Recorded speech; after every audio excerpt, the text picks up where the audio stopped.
You look outside today and you might not know what so many of us are feeling, right? Because it's really bright out. And we're talking in our area about what might happen this weekend. And yet, as we've gathered together here, gathered together with so many friends and so many members of our extended family, we know that there's a little bit more darkness in our world. As we say, the chain of life, at this point, we're feeling that one of the vital links has been broken. And so, at times there are words, but at times there aren't words. At times there are smiles, but there's also tears. We can feel our connections, but we also feel loneliness. That's what grieving brings to us. It's at times like this we turn to God and we say that there are so many prayers going around. God, hear our prayers. Be with Mary's family. Be with this community. Be with all of us. Mary brought lots of us together in life. So grateful for that. And death can never take that. Friends, companionship shared along life's path. Those are the things that are going to continue on through the tenderness of memory. The many gifts of her heart, and we'll speak about many of those things in her mind. Things that brought us joy, happiness. And they go on now as a precious remembrance. For all of these things and more, we give thanks to God.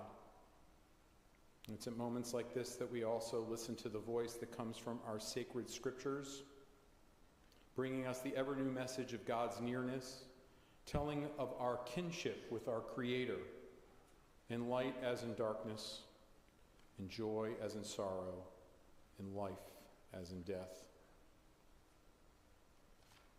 And so one of the passages that I think comes out at a moment like this comes from the end of the book of Proverbs, which speaks about a strong woman, what we call an Eshet Chayil, sometimes translated as a woman of valor. It sounds to me like Mary. And you may know these words well. Strong woman. You know, it's a rare commodity. I'm giving a little bit more of a colloquial translation. More precious than fine gems. Her husband trusts in her, and so lacks nothing. She does him good, never harm, all of the days. Perceiving that her labor is rewarding, her candle, her star burns on into the night. She reaches out to those in need, extends her hands to the poor. Clothed in strength and dignity, she faces the future cheerfully. Speaking with wisdom, the law of kindness is there, firmly on her lips. And her children rise up and bless her, a husband who sings her praises. For many daughters have done valiantly, but you excel them all. We might at this moment hear those words that come from early in the book of Psalms. Actually, from the first Psalm. Happy are those who have not followed the counsel of the wicked, taken the path of sinners, or joined the company of the insolent. Rather, God's teaching is their delight. They study it day and night. What are they like? They're like a tree planted beside streams of water, yielding its fruit in season, with foliage that never fades, and whose fruit always flourishes. Or maybe we might turn to the 23rd Psalm. You may know the words. You're welcome to say them together with me. The Lord is my shepherd, I shall not want. God makes me lie down in green pastures, leads me beside the still waters, and restores my soul. You guide me in straight paths for your name's sake. Yea, though I walk through the valley of the shadow of death, I will fear no evil, for you are with me. Your rod and your staff, they comfort me. You prepare a table before me in the presence of my enemies. You've anointed my head with oil. My cup runneth over. Surely goodness and mercy shall follow me all the days of my life, and I shall dwell in the house of the Lord forever. That poetry penned 3,000 years ago, our tradition says, by King David. I actually want to bring into the room right now poetry penned in Israel not that long ago. Translation. You may be familiar with it. There are stars up above, so far away, that we only see their light long after the star itself is gone. And so it is with the people that we loved. Their memories keep shining ever brightly, though their time with us is done. But the stars that light up the darkest night, these are the lights that guide us. As we live our days, these are the ways that we remember. So I will say this, Mary Berkelhammer was truly a star. She was a bright, shining Jewish star. Talk to anyone in her family, any of her friends, any of her rabbis, anyone who has known her in any capacity, and they will tell you something that she did that brought light to their life. That's what stars do. They radiate. They illuminate the space around them. Mary. That's what she did throughout her 85 and a half years. She made our world just a little brighter each and every day. There was always a laugh, a smile, a saying, a deep insight. She was that unique mixture of both kindness and seriousness. I saw this in my many interactions with her here at Temple and in so many other places throughout the Jewish community and throughout General Greensboro. Serious, but not in a stern way. Kind, but not in a surface way. She was genuine. No airs. She was a what you see is what you get type of person. Dedicated. If something mattered to her, she gave it her all. She was curious. I saw this over and over again in adult classes that she took. She asked great questions and was always open to learning more. And her passion for all things Jewish was not just admirable, it had the intensity of the most brilliant stars in the universe. Mary. What a great woman. What a great friend. What a beautiful soul, or as we'd say in Yiddish, a gute neshama. Mary Berkelhammer was, as that poem so fittingly articulated, one of those stars that lights up the darkest night. A bona fide guiding light. A North Star, if you will. That 31st chapter of Proverbs, it notes that such an extraordinary woman has children who rise up and give her praise. This afternoon, we will hear 3 tributes to Mary that will come from her 3 children, each speaking about the unique and unforgettable star that they knew as a mom. Leslie will speak first, followed by Lisa, and then Billy. When they conclude their loving remarks, I will return to share a few additional thoughts in honor and in memory of her.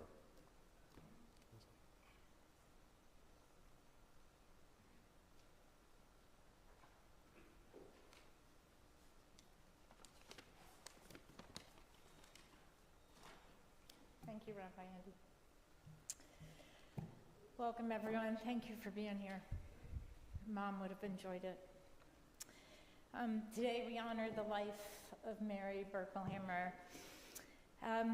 Mom came from humble beginnings and she built a wonderful life. She loved and was loved by so many of us that are here today and so many that are not. She flourished in so many roles as a friend, a wife, a mother, a sister, an aunt, a volunteer, a community participant, a volunteer, and a community leader at times. Mom was a trailblazer in so many different ways. She went to college at a time when many women, most women did not go to college. Colleges weren't integrated then. So she did that, which was really quite something and quite special. Mom and Dad really saw to the heart of people, and they saw people's potential and encouraged so many people to rise higher and to aim higher and to be able to achieve more in their life, really encouraged and given the strength from their inspiration from Mom and Dad and just leadership by example. Mom, as Rabbi Andy alluded, was really passionate about so many community organizations, Jewish and non-Jewish, and especially about the arts. She supported Temple Emmanuel, the Weatherspoon Gallery at UNCG, the Easter Music Festival, and also the Greensboro Historical Museum. She championed, as I said, many causes, really of quite a wide range, from civil rights, the protests, the marches, the sit-in counter. We remember all that in our lifetime. Her life of 85 years spanned so much history. She even saw Elvis with Billy one summer when I was at summer camp. I remember getting the letter. I mean, seeing Elvis, I think it might have been the last summer of his tour. But she really saw so much in her life. She championed disability rights in Israel. I think I became a psychologist in part because there was an adult with a disability back then that they welcomed into our backyard and allowed me to sit and chat with him back in a time when that was unheard of. And they just accepted people for who they were and just saw to the heart of people. And that was really unusual and beautiful in that time.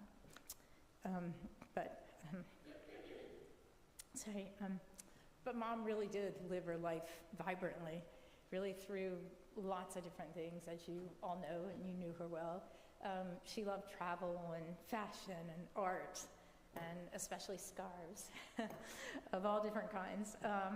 She loved music and gardening. Early in her adulthood, she was very passionate about the garden club and being in the garden club. She loved movies. She would often come home from a movie and sit down at the piano and play the entire movie score just from her mind and being able to play that on the piano. She loved to read. She was almost never without a book. When we had piano lessons as kids, she would always have a book. So her mind was really very active, and Mom was always very inquisitive and very smart, I think, because of all the reading and because of all the things she always thought deeply about. She was always a deep thinker, even when you didn't necessarily know it, but she had a keen mind and a keen eye, which was very, very exciting to realize. She loved gourmet food, gourmet restaurants, chefs, many chefs in Greensboro. There are probably some of you out here. But they loved restaurants and supporting restaurants. Back before Greensboro had lots and lots of wonderful restaurants. But she and Kenny and Debbie Miller and Bob and Ellen Elswag, and I'm forgetting other people. Shucks. Anyway, there's another couple I'm thinking out, but they would be the restaurant group and they would go to restaurants a lot. So that was a great part of their lives. Mom especially loved travel, but especially to the United Kingdom. She loved all things about England and about the royal family. Mom's self-appointed nickname of Queen Mary was an apt fitting. It really fit her as a crown that she wore proudly. She really was a Queen Mary, and we loved her for that. So as I said before, Mom really was a trailblazer. She loved Girl Scouting and was a real advocate of that. She achieved the highest rank in Girl Scouting, which was first class, which back then was the highest class of Girl Scouting. It was equivalent of an Eagle Scout. We know that we have several Eagle Scouts in the audience. I don't want to forget anyone, but I know that Howard and I think Paul, not Paul, Howard is our big, very exciting, and we're very proud that Howard was an Eagle Scout. I think also Graham, if I'm correct. I'm sure there are lots of other Eagle Scouts. And maybe Noah. I think I was at Noah's ceremony, yes. But that was very important to Mom. And I wish that she could have been there recently with me. There's a little Brownie Scout in our neighborhood in Richmond. And sorry.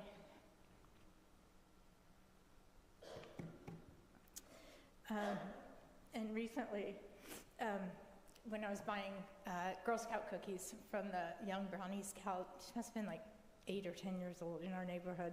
So I was telling her that my mom loved scouting and that she was a Girl Scout 75 years ago.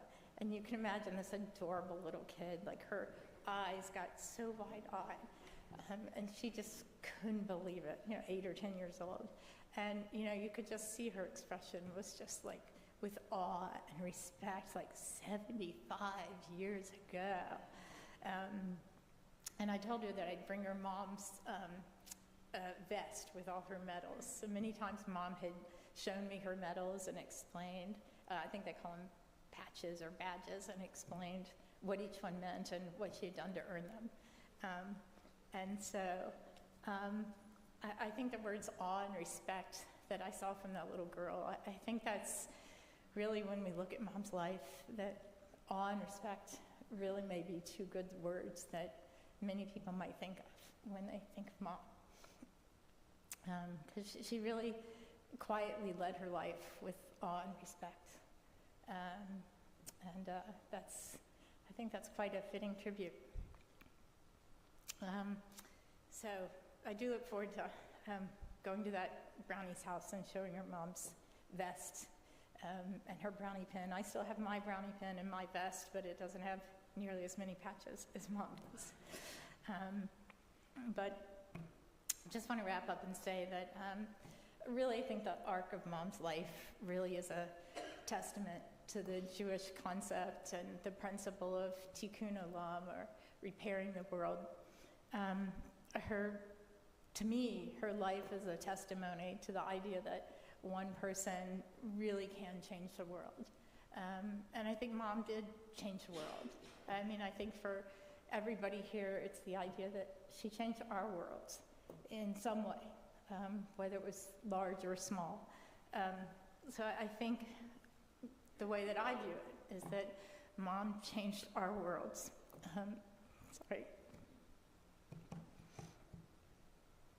Mom changed our worlds by marrying Dad and by raising our family and raising other families, because she really did help raise a lot of extended families.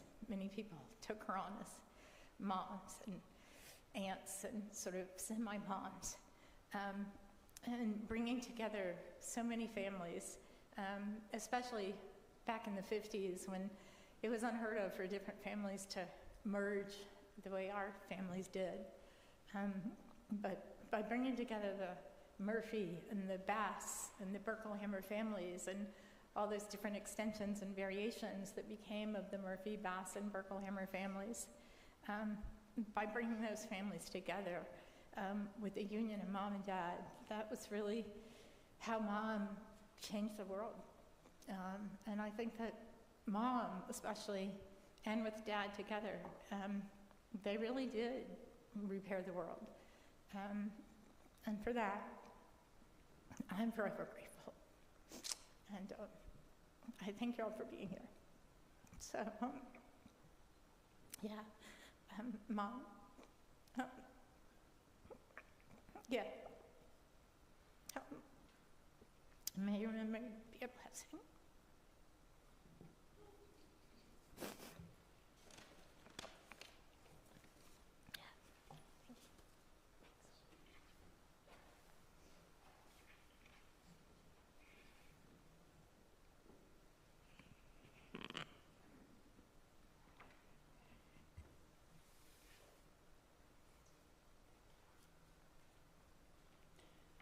Now I appreciate why Leslie wanted to go first. What a fitting tribute to Mom. I'll see if I can do equally share some of the wonderful things with you. Thank you, Rabbi.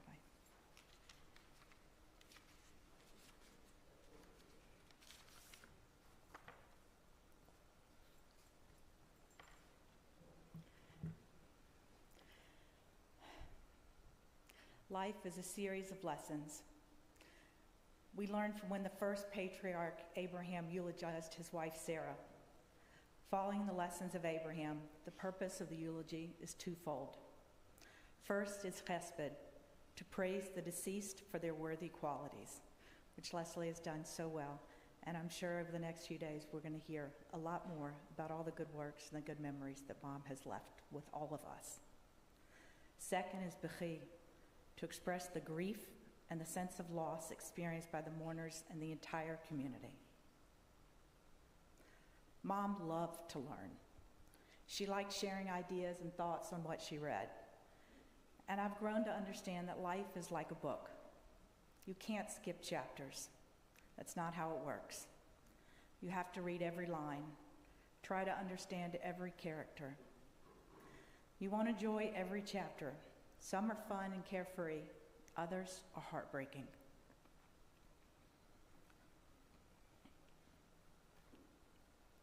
But stories teach us and they inspire us.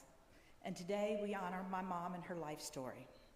She's the matriarch of our family, the last of her generation, the preserver of our family history. She was the youngest of 5. Her mom, my Mama Lois, turned their house into a nursing home where my mom grew up enjoying commercial-sized containers of Neapolitan ice cream and being doted on by the staff. She adored her siblings, and one of her greatest pleasures was being Aunt Mary to their children and now their children's children. She met my father when she was 19, and her world expanded when she joined the Berkelhammer family. She told me about how her life was being part of the family business. She supported the Berkelhammer family business by focusing on the family. She was all about family. She witnessed several historical events in her lifetime. She remembers being a little girl and waving from her front porch to sailors in bell-bottom trousers when they returned from war. She remembers Queen Elizabeth's coronation, and she cried when she died. My mom loved traveling through Europe, Asia, and the Americas. Visiting Israel and walking through biblical history was her most meaningful trip. The first time I traveled to Israel, Mom gave me a small piece of paper, a tiny folded note, for me to put in a crack in the wall at the Kotel, the Western Wall. She told me not to read it, just to put it in the Kotel when I got to Jerusalem. Well, I'm sorry, Mom. I peeked. Her note read, "God watch over my daughter of Zion." That was in 1980, when the word Zionist was said with holiness, not hostility. She described somebody, Zionist, the word describes someone who believed in Israel as the eternal Jewish homeland. Although only 16 years old, I understand then the power of my mom's prayer. And after I became a mom, I understood on a deeper level every mother's prayer for protection and blessing. Every day since that day, standing at the Kotel and praying, I knew how important Israel is to me, to my family, to the Jewish people, and to the world. Perhaps the biggest milestone in my mother's life was when my father died. She grew and developed strengths that amazed me. She learned to play the ukulele and took up painting. And when her art teacher disapprovingly asked why Mom painted squiggles around the edges of one of her paintings, Mom told me she boldly answered to the teacher, which wasn't her style, "Because I wanted to, and I like the way it looks." She appreciated beautiful things. One of the hardest jobs is being a family caregiver. It was tough watching my mother decline. Although it certainly wasn't my favorite chapter of life, it's one where I have learned so much, and I'm truly grateful to God for this experience. People often ask, what's better, dying suddenly or the slow goodbye? And I don't have a good answer. Losing someone you love is always hard. But I take great comfort in knowing that I was here for my mother in a way that I never imagined I could be or would need to be. I had to prepare emotionally and practically. With every decline, I came to accept that our time was limited and focused on creating a peaceful environment, spending meaningful time together, and providing love and support.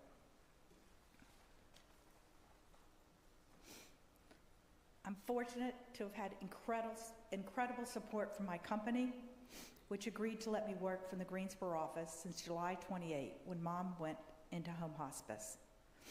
I'm grateful for outstanding caregivers, especially Johnny Mae and Jennifer, who cared for Mom for over a year. I'm blessed with wonderful family, friends, and a husband who is truly my life partner, and children that bring such goodness to the world.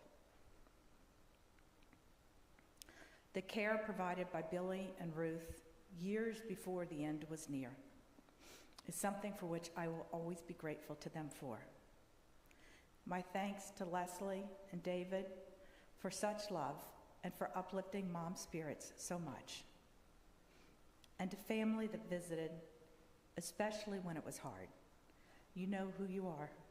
You made a difference to Mom's quality of life. Perhaps the greatest blessing of all is decades of standing together under the watchful and loving eyes of our 85-year-old family matriarch, the roots of this family tree. Her strength, grace, and wisdom are woven into every one of us. I want to share some wisdom from my mom that I've learned, and I hope you'll share with others. Just 5. No is a complete sentence. You don't need to explain yourself or justify your decision. 2nd, this too shall pass. You can and will get through tough times, and it will be okay. 3rd, the most important thing you wear is your smile. If you're not feeling great about how you look, put on a smile, and it may just change your outlook. She believed if you look good, then you feel good. 4th, I want to share with you is, that's good luck. She said that all the time. Whenever something seemingly bad happens, remember it happens for a reason, and think of it as a blessing. In Hebrew, we say, Gam zu latova. Everything happens for the good. And the 5th point of wisdom I want to share with you is that we all have our stories. And she believed that. When I was preparing my remarks for today, I looked at Mom's prayer book. And I found in this something interesting, and I want to share it with you. She had a newspaper clipping right here in her siddur. And the top of the clipping she wrote, "These words are for all who I love, Mom." I hope they bring perspective and peace to each of us here today as we honor her life. I'm pretty sure I won't be able to get through this without crying, so please be patient.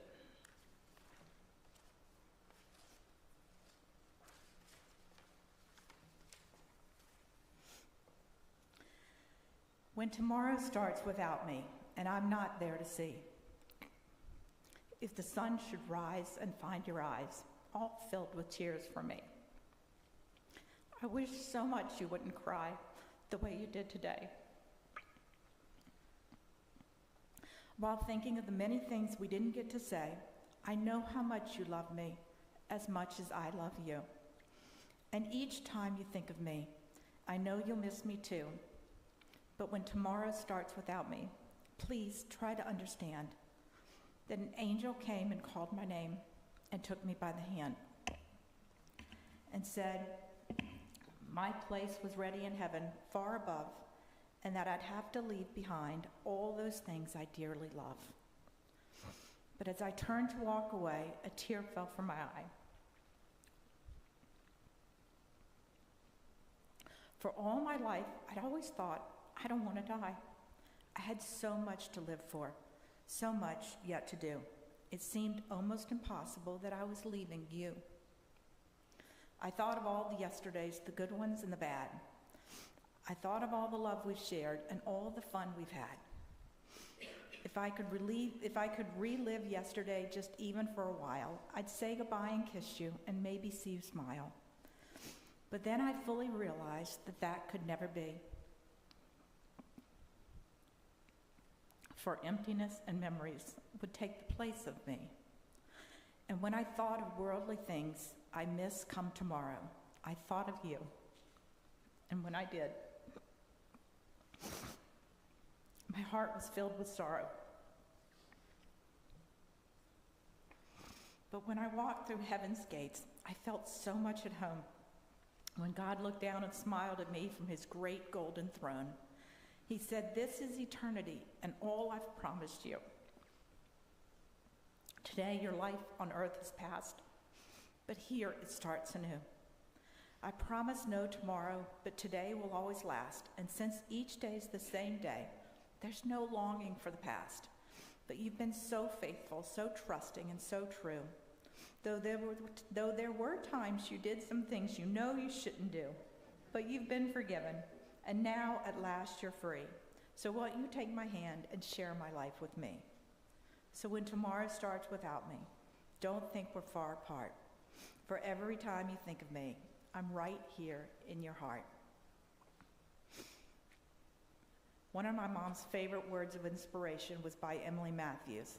It's been a reminder as a magnet on her refrigerator since I don't know when. I'll share it with you now. Believe in yourself, in the power you have to control your own life day by day. Believe in the strength that you have inside, and your faith will help show you the way. Believe in tomorrow and what it will bring. Let a hopeful heart carry you through, for things will work out if you trust and believe that there's no limit to what you can do. My mom has always been there for me. Every Girl Scout meeting, carpool pickup, graduation, and every school and birthday event for my children. I know she's been there for you, and yours too. Now it's our turn to be there for her.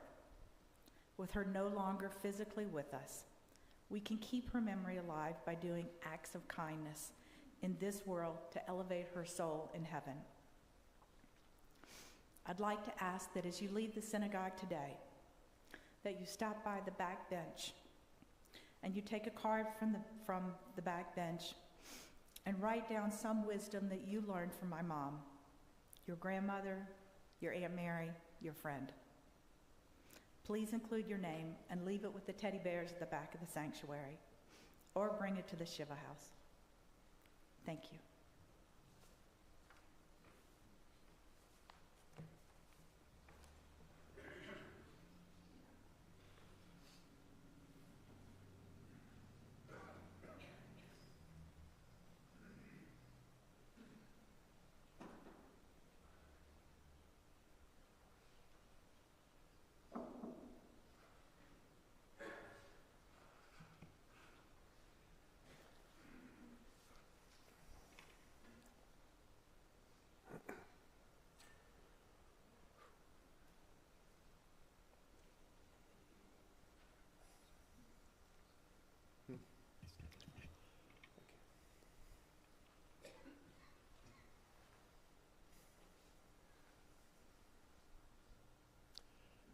Keep calm and carry on. My mother demonstrated love and strength all her days. She was a steady force to many.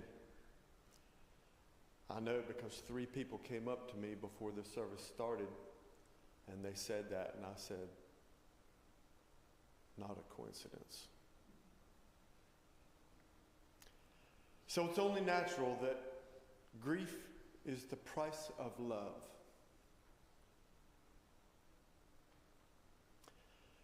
On behalf of my family, I stand here today with a very grateful heart, humbled and thankful to be in your presence. Each of you made it here today with a big heart to have known my mother and my family. Thank you. Thank you for our friendship, even though most of us are related.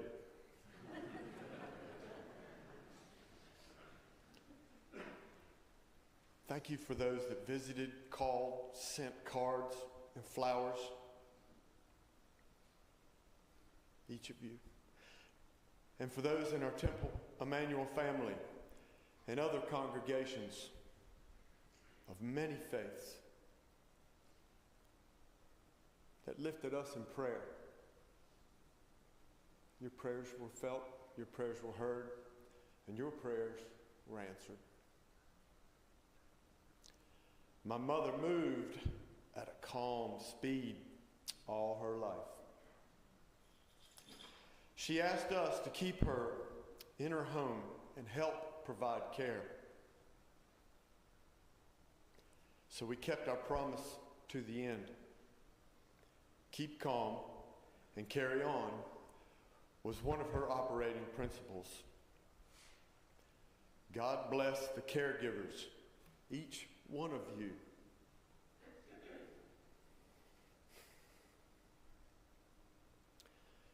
Each one of us are all caregivers in our own right, and you do make a difference. Thank you to the professional caregivers and hospice team who dedicated their days and their nights and weekends too, in order that my mother, Mary, could complete her journey according to God's will.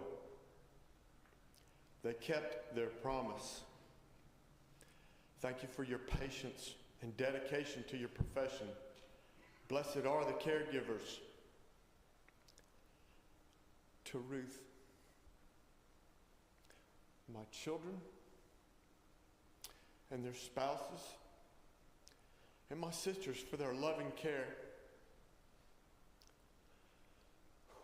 Susan for being there just about every day. Jose, Jessica, Johnny Mae, Janiba, you heard some names, Shannon and the ABC team, and too many others to name before it gets dark.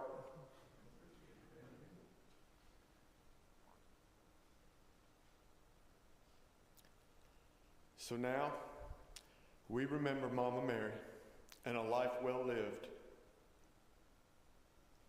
We look forward to sharing your memories in the days ahead. May her memory be a blessing. Peace be with you. Keep calm and carry on.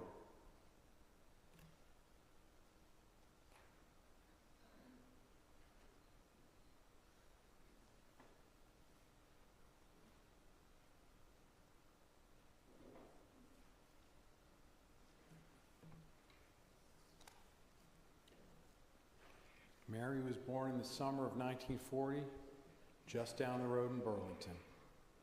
Her parents were Lois and Algernon Graham Murphy.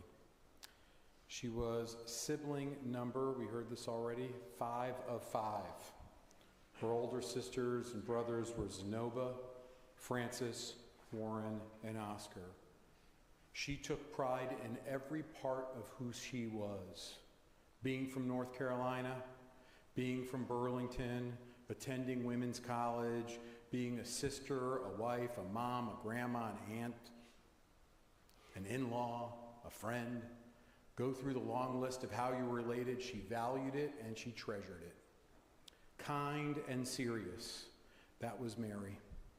I hope that it's okay for me to mention that she preferred eulogies which steer clear of laughter. Don't laugh. But forgive us, Mary, if what we say about you now causes us to smile just a bit, maybe even chuckle. I couldn't help doing so, if only for a moment as I heard the tributes from her loving kids, right? And who knows? The following story may just make you smile. It was shared with me by her lifelong friend, Ina Eisenberg. Mary, you might know, loved genealogy. Being from a sizable family herself, she could tell you about all her relatives in the Burlington Cemetery. She had the blessing of being married to Joel, who also was from a large family with many blessed branches. One of the things she liked to do when traveling, I'm not sure if this is a Jewish thing or not, was to visit cemeteries. We do that a lot. Parenthetically, I will say that I'm also so grateful to her for many years of her leadership at Temple, including her dedicated service, not coincidentally, to our cemetery committee. But back to Ina's story. She and Mary went to Memphis, Ina's hometown. Sure enough, they paid a visit to the historic Temple Israel Cemetery there, a 19th century, mid-19th century cemetery. Ina walked around telling her about her many relatives without going into the full story. They got to the grave of, can I say this, old Mrs. Felsenthal. Mary, to her credit, recognized the name because it was connected to a well-known matzo ball recipe from one or another of the cookbooks, maybe a sisterhood cookbook. Mary was, after all, a former president of our Temple sisterhood. And without missing a beat, Mary respectfully placed a stone on Mrs. Felsenthal's grave and then said a prayer of gratitude. Thank you. Thank you for the matzo ball recipe. That is the star that we knew as Mary Berkelhammer.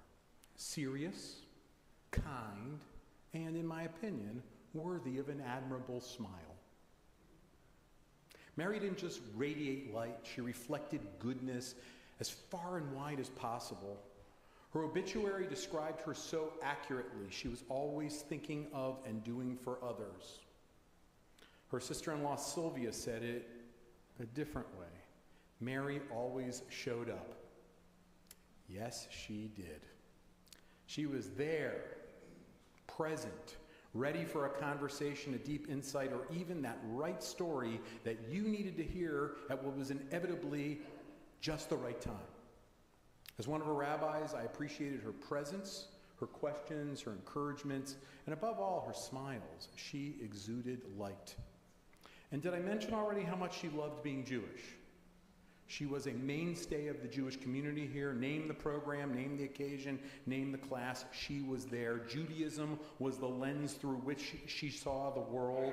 It was a source of her understanding. Judaism was key to understanding her generous volunteer and philanthropic efforts, Tikkun Olam.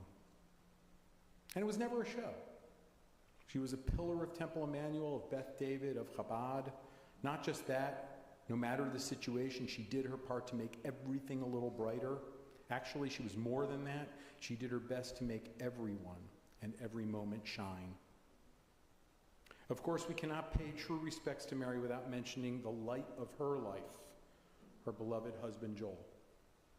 They met. Mary was young. They married. They built a family together. They had the time of their lives traveling together, going places with others, spending time with friends, and so much more. Too many precious memories to list now. Mary and Joel, they were each other's beshert, each other's one and only soulmate. Their marriage of nearly 38 years was epic. It was, and I say this both admirably and with a heavy heart, a till death do us part story. We know that Joel was far too young when he passed. We also know the deep love that Mary and he shared throughout their time together, and how in his time of greatest need, she was there for him, caring for him in a way that was inspired by the angels on high. Life is such, we know that when a soulmate passes, you never know what's going to come next.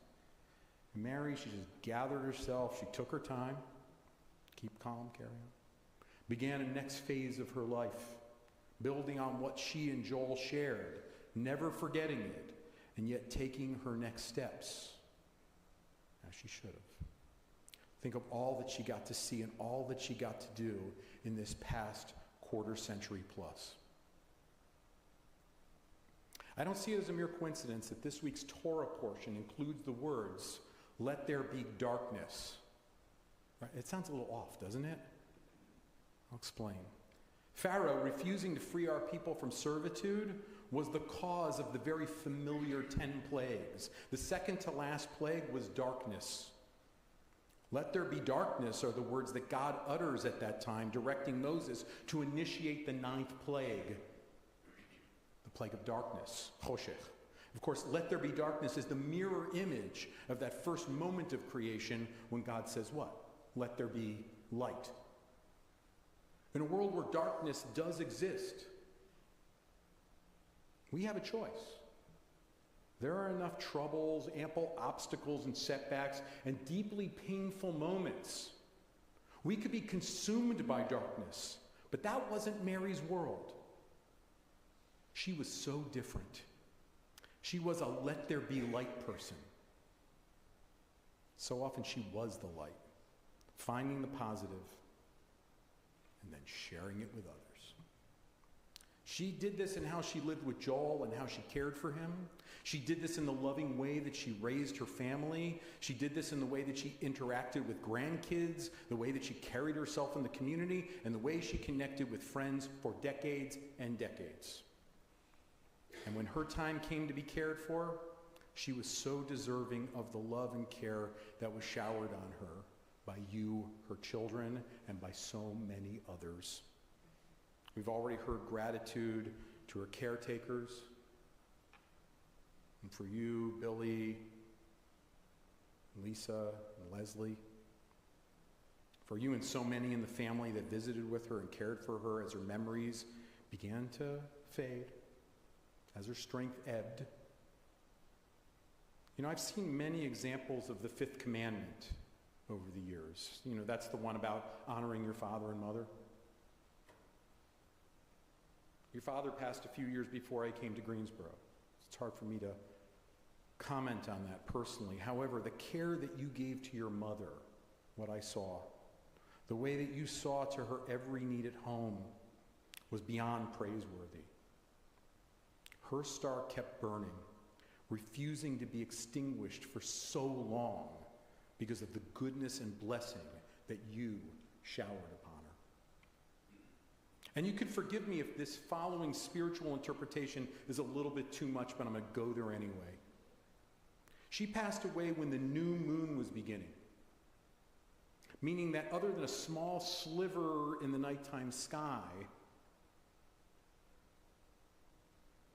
there were only stars that night. And even though I didn't look at the sky that night, it could have been cloudy here for all I remember, I could feel that instead of just one star shining, there were 2 stars shining bright. And so let me add this. Anytime you see 2 stars shining really close together, up in the nighttime sky, well, I'll leave it up to your spiritual imagination to finish that thought.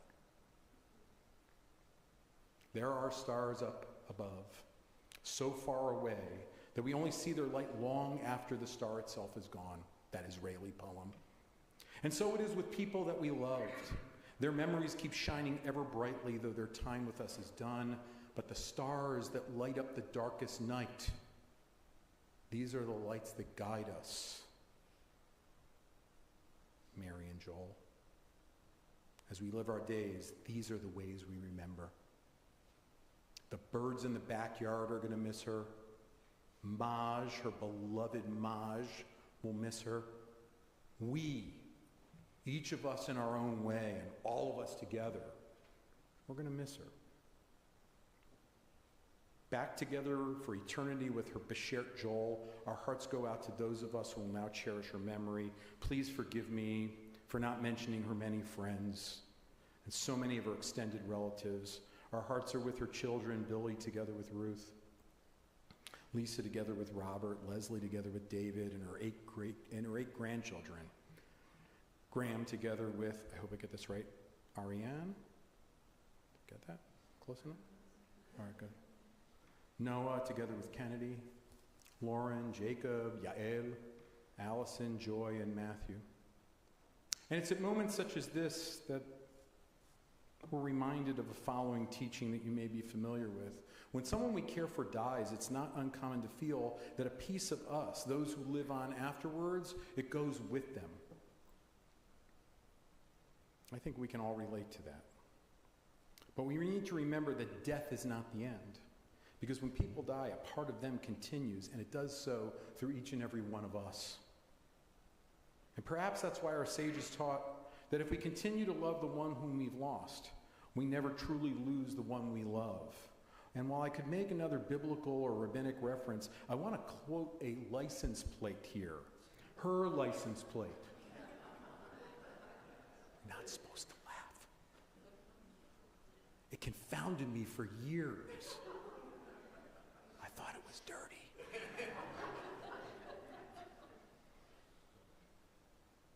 See you in the funnies. That phrase from a bygone era. Roughly translated, it means, see you soon. Mary, we will see you. We'll see you in the nighttime sky. Can't help it. We'll see you in the goodness that you perform so often in our world, Mary, and in the memories that will never, ever leave our hearts and our souls. As we say in Hebrew, Zichronah livracha, may Mary Berkelhammer's name live on as a blessing and as an inspiration as we join our voices together now to say, Amen. If you're able to do so, please stand at this time as I chant the traditional El Malei Rachamim prayer. I will note the following, that interment will take place at Greensboro's Hebrew Cemetery 30 minutes from now. I'm going to check my watch to tell you what that is. So that will be 4 o'clock. 4 o'clock. Many are familiar with this. I'm going to say it again. We will not be going in a processional in our cars. Just go directly to the Hebrew Cemetery. It's too challenging, even dangerous, to put our blinkers, headlights on, and try to proceed that way. Please allow the family to get to the transport outside. Don't visit with family. I know this is a hard one, in our foyer area or the entry area in front of the sanctuary doors. The Greensboro Hebrew Cemetery is on the corner of Van Story and High Point Road. You can get there by directing your GPS, if you're not familiar, to the Greensboro Hebrew Cemetery. Don't just put in Hebrew Cemetery, you might wind up in High Point. There will be a gathering for Shiva prayers at Mary's home, 548 Woodvale Drive, later this afternoon, Wednesday, 5:45 p.m., and again tomorrow afternoon, Thursday, 5:45 p.m. All are welcome. At this time, I would like to ask for the pallbearers. Nope, we're not there yet. El Malei Rachamim first. And then I'll call the honorary pallbearers forward.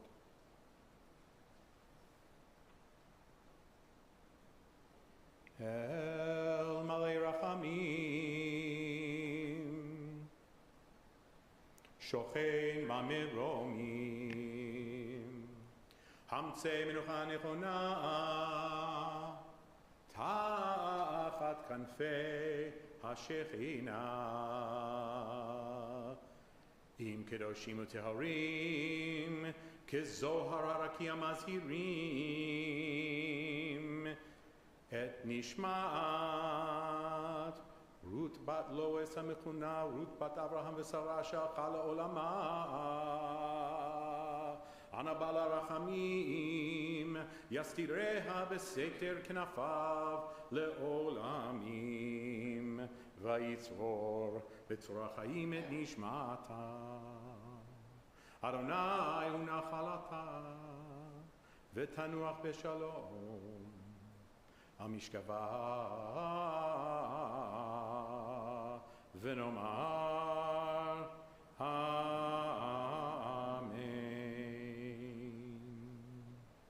O compassionate God, eternal Spirit of the universe, we ask that you grant perfect rest in your sheltering presence to Mary Berkelhammer, who has now entered eternity. God of mercy, let her find refuge in the shadow of your wings. For you, O God, you are her earned inheritance. May her soul always be bound up in the bond of everlasting light. And may she rest in peace as we join our voices together to say, Amen. Now I ask that the honorary pallbearers please come forward.